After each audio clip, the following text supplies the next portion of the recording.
السلام علیکم ناظرین، آپ دیکھ رہے ہیں ہمارے یوٹیوب چینل ATR اردو۔ میں ہوں آپ کے ساتھ ابو طالب۔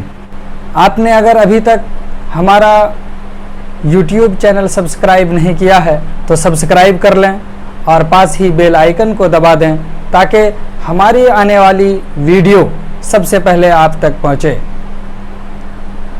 آج کا ہمارا ٹاپک ہے خاکہ نگاری۔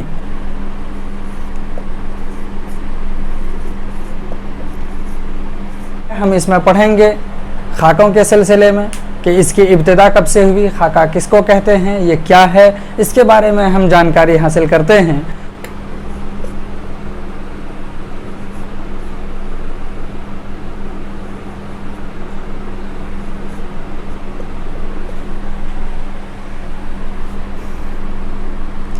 کسی شخصیت کی تحریری تصویر کشی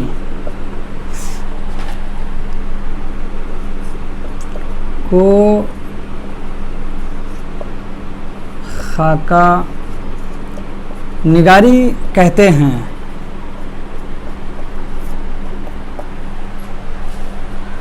شخصیت کہتے ہیں پرسنالٹی کو۔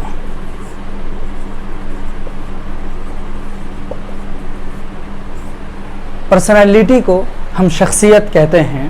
تو اگلی بات ہے اس میں تصویر کشی۔ تصویر کشی کہتے ہیں فوٹوگراف کو۔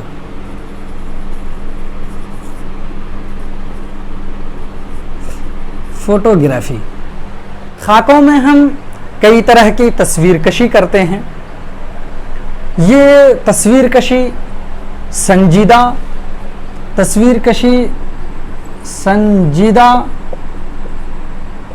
متین اور ظریفانہ ہر قسم یا طرح کے ہو سکتے ہیں۔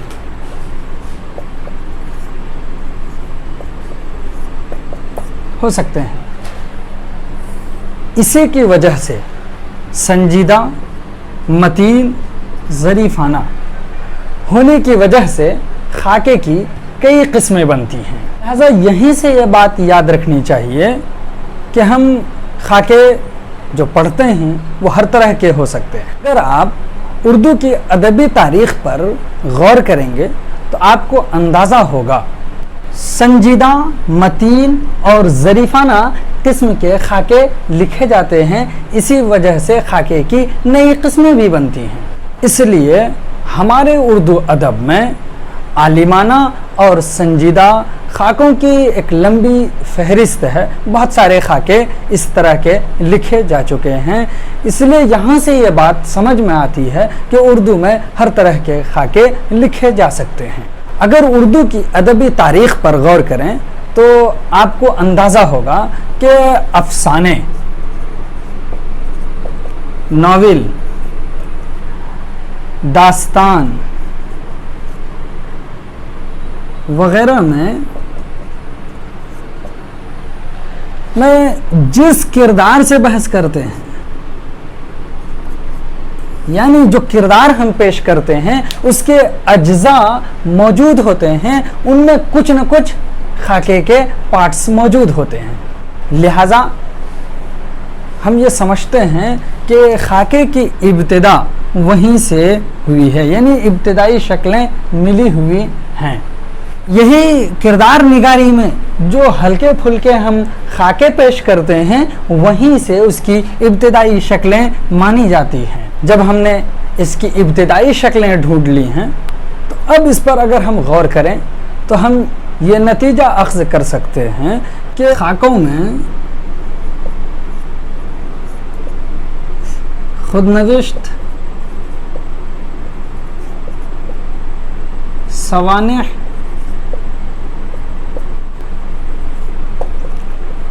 انشائیہ نگاری اور مضمون کے اجزاء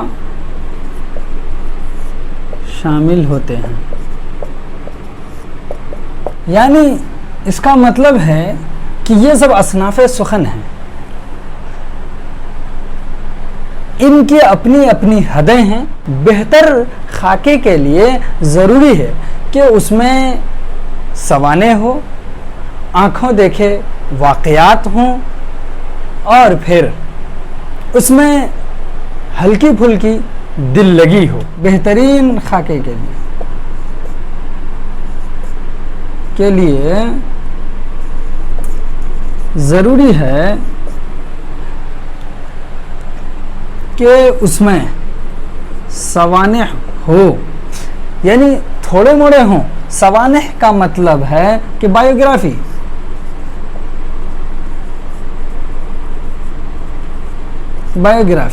جس کو ہم سیرت و صورت کہہ سکتے ہیں، کہ اس کے ڈھانچے ہم پیش کریں جو ایک چترکار اپنے کلا کے ذریعے سے لوگوں کو دکھاتا ہے، اپنے چترکاریتا کے ذریعے سے لوگوں کے نظر میں اس آدمی کی شکل صورت شبیہ اتار دیتا ہے، اسی طرح سے تحریری صورت میں ہمیں اتار دینی ہے۔ دوسرا پوائنٹ یہ ہے کہ آنکھوں دیکھے واقعات ہوں۔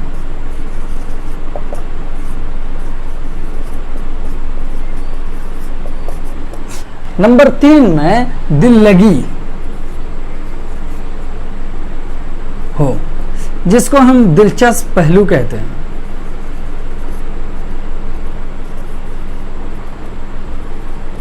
ان میں اگر ماہرانہ توازن ہم قائم کر دیتے ہیں تو اس کو بہترین خاکہ کہا جائے گا۔ ہم نے ابھی تک یہ معلوم کیا ہے کہ اردو میں خاکے کی ابتدائی شکلیں کہاں سے ملی ہیں، اور پھر خاکے کے لیے کن باتوں کا خیال رکھنا ضروری ہے کہ ہم ایک بہترین خاکہ نگار بن سکیں اور ایک بہترین خاکہ پیش کر سکیں۔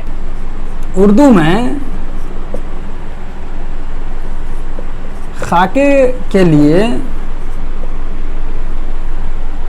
خطوط غالب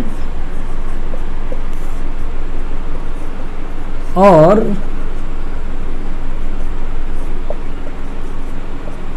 آب حیات کو ابتدائی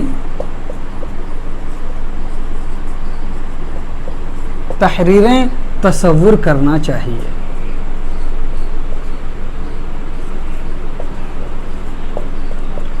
خطوط غالب یہ مرزا اسد اللہ خان غالب کی کتابیں ہیں۔ یہ ان کے خطوط کا مجموعہ ہے۔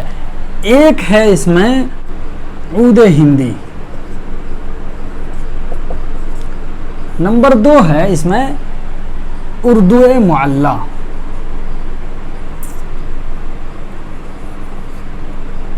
یہ 2 کتابیں ہیں جو مرزا غالب کے خطوط کا مجموعہ ہے، اور یہ سوال ایگزام میں پوچھا جاتا ہے کہ عود ہندی مرزا غالب کے کس چیز کا مجموعہ ہے۔ پھر اس طرح سے بھی پوچھا جاتا ہے مرزا غالب کے خطوط کا پہلا مجموعہ کون سا ہے۔ ان سب باتوں کو جاننے کے لیے ہم نے مرزا غالب کی سوانح حیات پر ایک ویڈیو خود بنا دی ہے، آپ اس کو جا کر دیکھ سکتے ہیں۔ دوسری کتاب ہے آب حیات۔ آب حیات یہ مولانا محمد حسین آزاد کی کتاب ہے۔ محمد حسین آزاد۔ تو یہ پوچھا جاتا ہے آب حیات کس کی کتاب ہے؟ آب حیات مولانا محمد حسین آزاد کی کتاب ہے۔ یہ تو ابتدائی تحریر ہم تصور کرتے ہیں، لیکن باضابطہ اس کی ابتدا مرزا فرحت اللہ بیگ سے ہوئی۔ مرزا فرحت اللہ بیگ نے اپنے استاد ڈپٹی نذیر احمد کا ایک خاکہ لکھا جس کا عنوان ہے ڈپٹی نذیر احمد کی کہانی۔ نذیر احمد کی کہانی، کچھ میری کچھ ان کی زبانی۔ مرزا فرحت اللہ بیگ نے خاکہ لکھا ڈپٹی نذیر احمد کی کہانی، کچھ میری اور کچھ ان کی زبانی۔ اس عنوان سے مرزا فرحت اللہ بیگ نے یہ پہلا باضابطہ خاکہ لکھا. اسی کو پہلا خاکہ تصور کیا جاتا ہے، خاکہ مانا جاتا ہے. اسی لیے خاکہ کے سلسلے میں اس کو شاہکار تصور کیا جاتا ہے. اب اس کے بعد ہے کہ رشید احمد صدیقی نے سنجیدہ اور عالمانہ قسم کے خاکے لکھے. رشید احمد صدیقی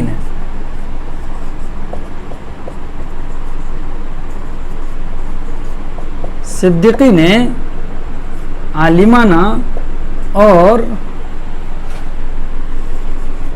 سنجیدہ خاکے لکھے. ایگزام میں یہ پوچھا بھی جاتا ہے کہ رشید احمد صدیقی نے کس قسم کے خاکے لکھے، یا پھر عالمانہ اور سنجیدہ خاکہ لکھنے کے سلسلے میں کس کا اہم نام ہے. تو اس میں ہمیں یہ جواب دینا ہوگا کہ رشید احمد صدیقی نے سنجیدہ اور عالمانہ قسم کے خاکے لکھے. اس کے علاوہ اس کے بعد بہت سے مشہور شخصیات نے، خواہ وہ افسانہ نگاروں کی ہوں یا پھر مزاح نگاروں کی ہوں، انشائیہ نگاروں کی ہوں، کسی کی بھی ہوں، انہوں نے خاکے کی طرف توجہ کی اور بے شمار خاکے لکھے. اور ہمارے درمیان اس وقت بہترین قسم کے بہت سے خاکے پائے جاتے ہیں.